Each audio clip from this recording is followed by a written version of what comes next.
Hello बच्चों। तो अपन hydraulics engineering को बीच में एक बार पॉज कर दिया था थोड़ा सा।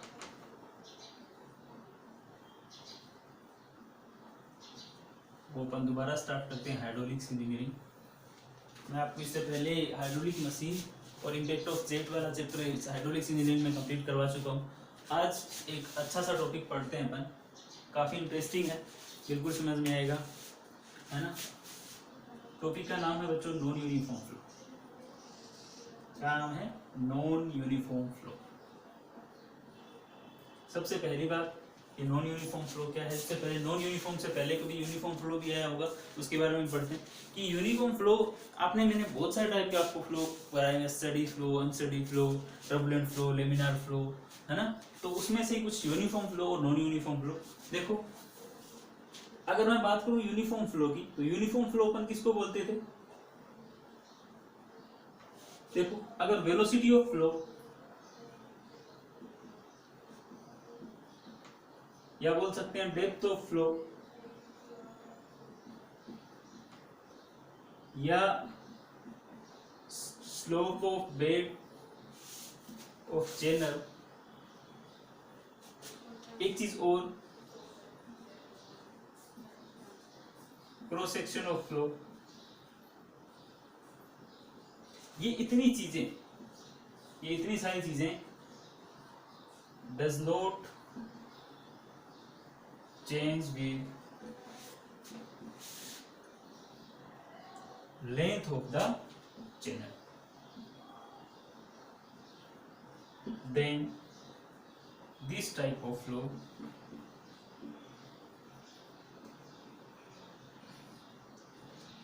is known as क्या? यूनिफॉर्म। बच्चों ध्यान से देखना, क्या करना है, ध्यान से देखना है कि अगर आपके पास फ्लो ऐसा हो रहा है जिसकी वेलोसिटी चेंज नहीं हो रही है, या वो depth of flow, slope of the bed of channel, cross section of flow, अगर ये इतनी सारी चीजें अगर उस चैनल की लेंथ के साथ, चैनल की लेंथ का मतलब जिस भी चैनल में फ्लो हो रहा है, वो ओपन चैनल फ्लो की बात कर रहे हैं अपन, क्योंकि ओपन चैनल की बात करेंगे अपन, तो ओपन चैनल में लेंथ की बात, जहां पे वो फ्लो हो रहा है, अगर उसके साथ ये चीजें चेंज नहीं हो रही है, इतनी सारी चीजें चेंज नहीं हो रही है, तो उस फ्लो को अपन क्या बोलेंगे? Uniform flow. और बच्चों, अगर इनमें से चीजें चेंज हो रही है, इसका मतलब अगर एक बात डेप्थ ऑफ फ्लो की बात करूं, अगर ये भी चेंज हो रहा है, तो भी उस फ्लो को मैं क्या बोलूंगा? Non uniform. अगर इनमें से चीजें चेंज हो रही है ना, कोई सी भी एक चेंज हो रही है, तो भी आप उस फ्लो को क्या बोलोगे? Non uniform flow. तो मेरे हिसाब से आपको यूनिफॉर्म और नॉन यूनिफॉर्म तो पता चल गया होगा, है ना। तो आप सिंपल सा बोल सकते हो, है ना, कि velocity of flow, depth of flow, slope of bed of channel, cross section of channel and does not change with length of the bed, then this type of flow is known as uniform flow. If any one of the quantity change with length of bed, then this type of flow is known as non-uniform flow. ठीक है बच्चों, इतना आपको समझ में आया? तो ये तो आपको पता चल गया कि यूनिफॉर्म और नॉन यूनिफॉर्म फ्लो होता क्या है।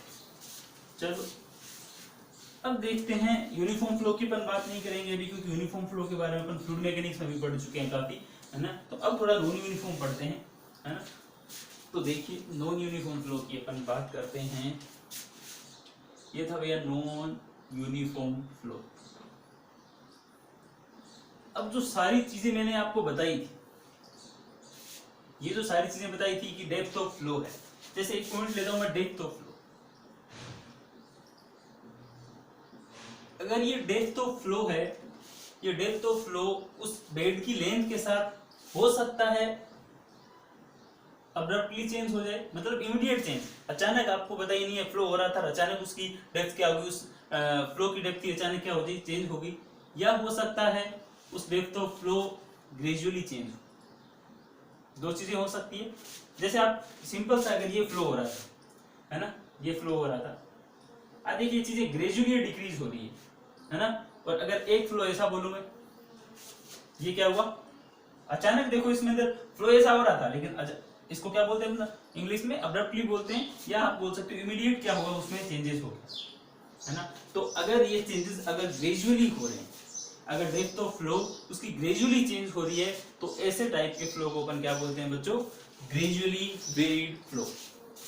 क्या बोलते हैं ऐसे फ्लो को? ग्रेजुअली वेरिड, अगर क्या हो ग्रेजुअली चेंज, और अगर अब्रप्टली चेंज हो तो बच्चों ऐसे फ्लो को अपन क्या बोलेंगे, रेपिडली। रेपिड का मतलब क्या होता है, जल्दी। रेपिडली वेरिड फ्लो, आपको पता नहीं था कि यहाँ पे ये चेंज होने वाला है, वो चेंज हो गया है ना उस फ्लो के अंदर। तो ये नॉन यूनिफॉर्म फ्लो में अपन दो टाइप के फ्लो पढ़ेंगे, ये दोनों आपके चैप्टर अलग अलग चैप्टर है, तो ग्रेजुअली वेरिड फ्लो और रेपिडली वेरिड फ्लो। तो बच्चों आज अपन कौन सा चैप्टर पढ़ेंगे, ग्रेजुअली वेरिड फ्लो, ठीक है। तो आप हेडिंग डाल सकते हैं नॉन यूनिफॉर्म फ्लो। बस ये पहले आपको इसलिए बताना था कि आया कहाँ से, कि मैं डायरेक्ट ये इस ग्रेजुअली वेरिड फ्लो को GVF भी बोलते हैं और इसको क्या बोलते हैं, RP, शॉर्ट फॉर्म में कुछ भी नहीं, ग्रेजुअली वेरिड फ्लो। देखो अगर मैं सीधा ग्रेजुअली वेरिड GVF स्टार्ट करता था आपको पता नहीं चलता कि GVF है क्या, इसलिए थोड़ा सा आपको बेसिक बताना जरूरी था कि GVF एक्चुअली में है क्या, ठीक है बच्चों। तो अभी ग्रेजुअली वेरिड फ्लो जैसे स्टार्ट होगा, आपको पता है कि कोई भी बेड है उसके अंदर चेंजेस क्या हो रहे हैं, कोई भी चैनल था उस चैनल के अंदर कैसे चेंजेस हो रहे थे, ग्रेजुअली चेंजेस हो रहे थे। ये मैंने देखो एक क्या बनाया, चैनल बनाया, ओपन चैनल है, देख लो प्रिज्मेटिक है ना, इसके अंदर मानो क्या हो रहा है, फ्लो हो रहा है, ठीक है बच्चों, फ्लो हो रहा है इसके अंदर, ग्रेजुअली आप देख सकते हो चेंज हो रहा है, ठीक। इसकी मैंने स्लोप थोड़ी ज्यादा रख दी, लेकिन इतनी स्लोप बहुत ज्यादा होती है, इतनी स्लोप होती नहीं है।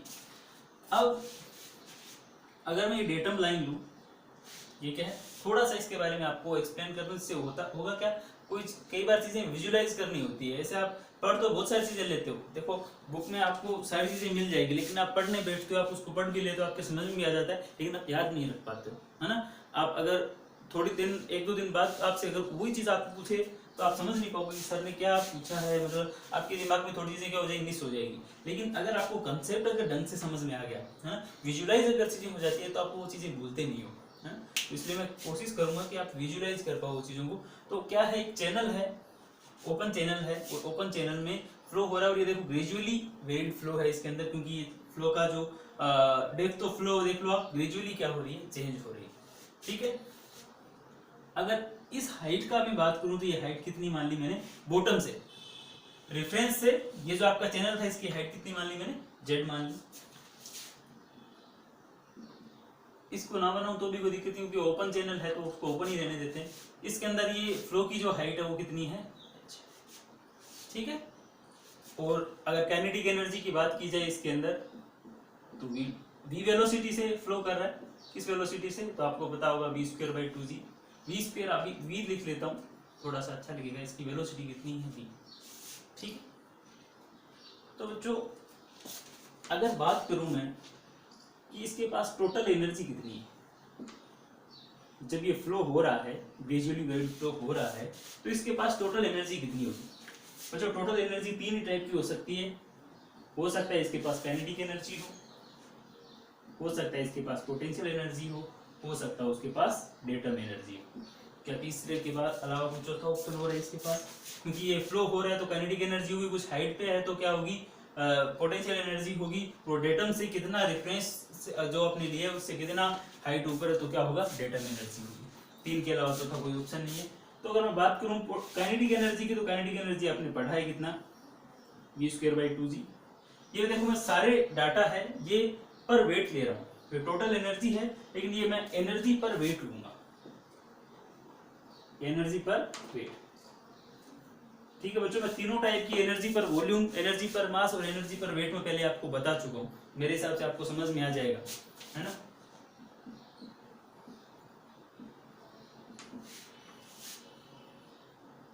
और डेटम एनर्जी, तो ये आपकी एनर्जी पर वेट है। अगर पर वेट ना बोलूं तो एक बार टोटल एनर्जी बोल रहा हूँ, क्योंकि एनर्जी पर वेट में इसलिए लिखूंगा, इस एनर्जी पर वेट लिखने का मतलब मैं अभी थोड़ी देर में बताऊंगा। तो आपके पास kinetic energy v²/2g plus pressure energy की बात करूँ p/ρg प्लस डेटम एनर्जी की बात करूँ कितनी, z। तो आपने एक फॉर्मूला पढ़ा होगा कि p होता है ρgh, है ना। तो अगर p/ρg की बात करूँ तो ये किसके इक्वल होगा, h के, मतलब इसकी वजह से ही प्रेशर क्रिएट होगा, इसकी वजह से ही प्रेशर होगा, है ना, या पोटेंशियल होगा। तो क्या मैं इसको ऐसा लिख सकता हूँ? तो जो भी लिख रहा हूँ आपसे पूछ के लिख रहा हूँ, आपको पता होना चाहिए, ठीक है। तो ये आपकी क्या है? Energy per wait, energy per wait, ठीक है बच्चों। अगर ये जो डेटम है, अगर इस डेटम को मैं कितना मान लूं, जेड मान लूं कि मैं ये सोच रहा हूं कि ये मेरा रेफरेंस यही है ना, ये जो था यही मेरा रेफरेंस है। अगर जेड 0 है तो आप बता सकते हो बच्चों एनर्जी पर वेट कितना होगा, एनर्जी पर वेट कितना होगा बच्चों, बता सकते हो आप, v²/2g प्लस h। क्या होगा कि नहीं होगा बच्चों? बच्चों ये जो v²/2g प्लस h है, इस एनर्जी पर वेट को ही अपन क्या बोलते हैं? बहुत ही अच्छा था टर्म। और ये जो आपका ग्रेजुअल वेव फ्लो है, इसके बिना नॉन यूनिफॉर्म फ्लो, इसके बिना क्या है? अधूरा है। तो इसको ही क्या बोलते हैं अपन? Specific energy. तो आपसे बोला जाए कि एनर्जी पर वेट को ही अपन क्या बोलते हैं? स्पेसिफिक एनर्जी बोलते हैं। स्पेसिफिक एनर्जी आपकी, इसको मैं किससे नोट कर सकता हूँ? ई से, E = v²/2g plus h energy है पर वेट। अगर मैं स्पेसिफिक एनर्जी की बात करूं तो E में क्या क्या है आप बता सकते हो? एक तो आपके पास क्या है? EK, और एक क्या है? EP। बच्चों दो चीजें हैं। EK क्या है? काइनेटिक एनर्जी, वेलोसिटी की वजह जो एनर्जी है, और काइनेटिक एनर्जी पर वेट। और H क्या है? ये पोटेंशियल एनर्जी पर। तो बच्चों मेरे हिसाब से आपको स्पेसिफिक एनर्जी का कंसेप्ट समझ में आ गया होगा। आपसे पूछ सकता है कि स्पेसिफिक एनर्जी है और किसको अपन स्पेसिफिक एनर्जी बोलते हैं, तो आप इजीली आप बता सकते हो। तो आप फिर नोट डाउन कर लीजिए, इसके बाद आगे अपन पढ़ते हैं जल्दी। तो बच्चों आपको पता चला कि स्पेसिफिक एनर्जी पर वेट या स्पेसिफिक एनर्जी क्या होती है। तो आपसे पूछे कि किसी भी फ्लोइंग फ्लूइड की आप स्पेसिफिक एनर्जी बताओ, तो आप सिंपल सा बोल सकते हो कि specific energy of a flowing fluid is defined as the energy per weight with respect to the bottom of the channel, है ना। क्योंकि आपको रिफरेंस किसको लिया था आपने? उस बॉटम ऑफ द चैनल, उस चैनल के बॉटम को ही आपने क्या लिया था? रेफरेंस लिया था। तो ये आपका स्पेसिफिक एनर्जी, ठीक है। एक टर्म बच्चों और है, एक कर्व बनता है और एग्जाम में क्वेश्चन आता है इससे। क्योंकि बच्चों आप अगर नॉन यूनिफॉर्म फ्लो पढ़ रहे हो, स्पेसिफिक एनर्जी कर्व अगर आपने नहीं पढ़ा, इसका मतलब आपने ग्रेजुअली वेरिएड फ्लो पढ़ा ही नहीं, ठीक है। तो स्पेसिफिक एनर्जी कर्व, ये बच्चों ये कर्व है क्या? ये जो कर्व है, इट इज कर्व बिटवीन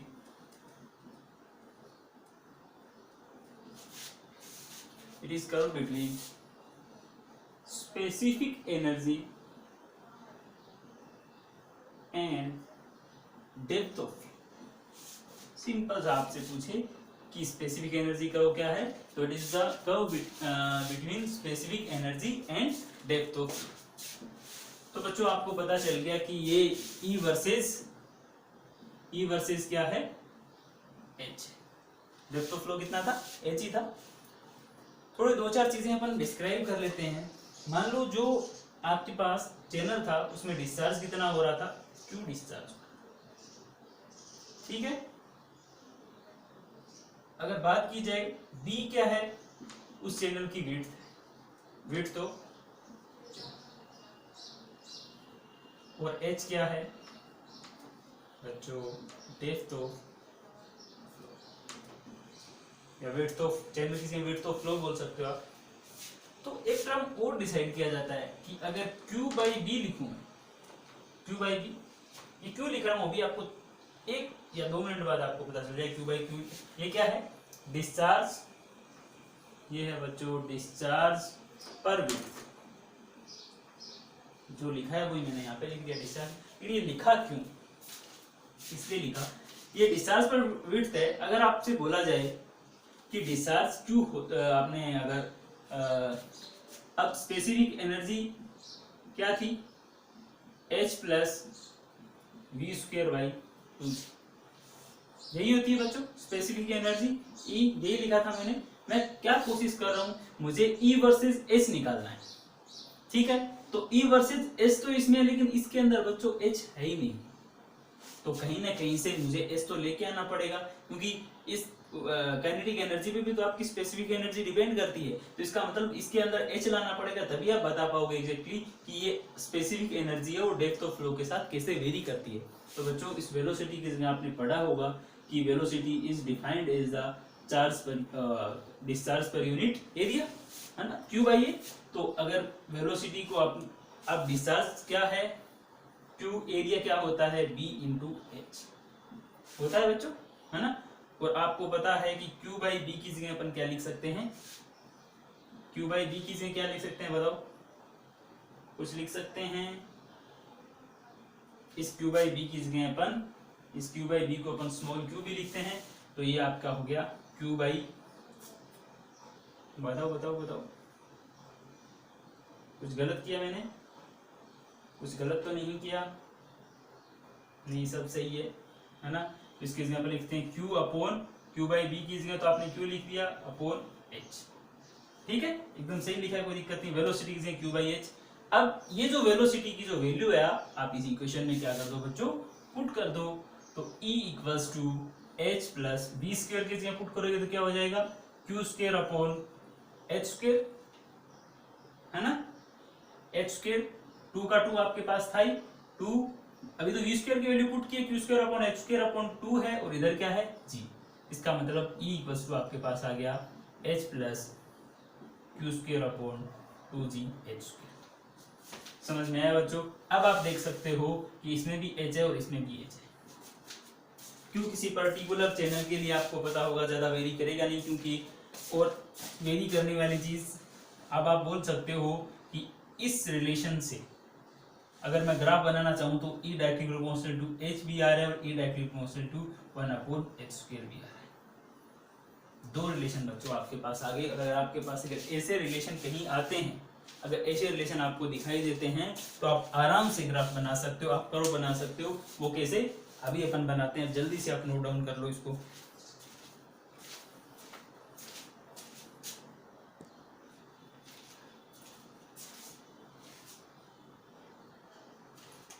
तो बच्चों अपने को डायग्राम बनाना है, डायग्राम का कर्व बनाना है। सिंपल सा मैंने आपको डेफिनेशन बता दी थी, it is the curve between depth of flow and specific energy. तो बच्चों आप सिंपल सी बात है, अगर ई डायरेक्ट, इससे आपके पास दो रिलेशन आए थे H और ये, तो सिंपल सा E directly proportional to H, इसका मतलब क्या, सिंपल सी सेंटर से जा, क्योंकि E directly proportional to H इसका मतलब 45 डिग्री से एंगल बनाती हुई एक लाइन जाएगी, ये किसको शो कर रही है, E directly proportional to H, ठीक है ना। या आप ये बोल सकते हो, क्योंकि E इक्वल्स टू अगर देखा जाए तो E इक्वल्स टू क्या था, ई के प्लस ई पी था, और जो ई के है वो डायरेक्टली प्रोपोर्शनल टू क्या है, H। तो मैं बोल सकता हूँ कि ई के डायरेक्टली प्रोपोर्शनल टू क्या हो गया आपके पास, H।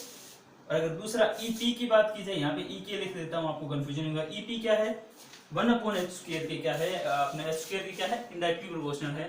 तो आप कैसा डायग्राम बनेगा आप खुद बता सकते हो बच्चों, पैराबोला बनेगा, बनना चाहिए पैराबोला, 1 अपॉन H स्क्वायर, तो मैंने पैराबोला बच्चों बना दिया। ये किसका डायग्राम है, ये किसका कर्व है, बार बार डायग्राम नाम आ रहा है क्योंकि डायग्राम बहुत खराब बनाता हूं मैं। अब आपके पास दो ये ई पी है और ये ई के है, दोनों आ गए आपके पास, काइनेटिक एनर्जी और पोटेंशियल एनर्जी। तो दोनों का जो समेशन है वो क्या है, स्पेसिफिक एनर्जी है। तो बच्चों जब इन दोनों को आप ऐड करोगे तो आपके पास एक ऐसा ग्राफ आएगा, और ये क्या शो करेगा, टोटल स्पेसिफिक एनर्जी बोल सकते हो। ये जो टोटल एनर्जी है वो क्या है आपकी H plus Q square upon 2g H square, तो ये टोटल को शो करता है। और ये जो सबसे मिनिमम एनर्जी वाली लाइन है ना, आप देख सकते हो, ये बहुत ही शानदार टर्म है HC। ये नेक्स्ट वीडियो में आपको बताऊंगा कि इस HC को क्या बोलते हैं, क्योंकि अपन आगे नेक्स्ट वीडियो में क्रिटिकल डेप्थ, क्रिटिकल वेलोसिटी, बहुत सारी चीजें पढ़ेंगे। बच्चों चैप्टर स्टार्ट हुआ है, तो आप बिल्कुल ये आपका क्या होगा, स्पेसिफिक एनर्जी का हो। तो अब आज अपन इतना ही पढ़ा है, इतना ही पढ़ेंगे। नॉन यूनिफॉर्म फ्लो अपन ने पढ़ लिया, नॉन यूनिफॉर्म और नॉन यूनिफॉर्म पढ़ा, उसके बाद gradually varied flow, rapidly varied flow में डिफरेंस देखा, फिर ग्रेजुअली वेरिड फ्लो में अपन ने क्या देखा है, स्पेसिफिक एनर्जी क्या होती है, स्पेसिफिक एनर्जी कर्व क्या होते हैं, है ना। और नेक्स्ट अपन नेक्स्ट वीडियो में पढ़ेंगे। Thank you.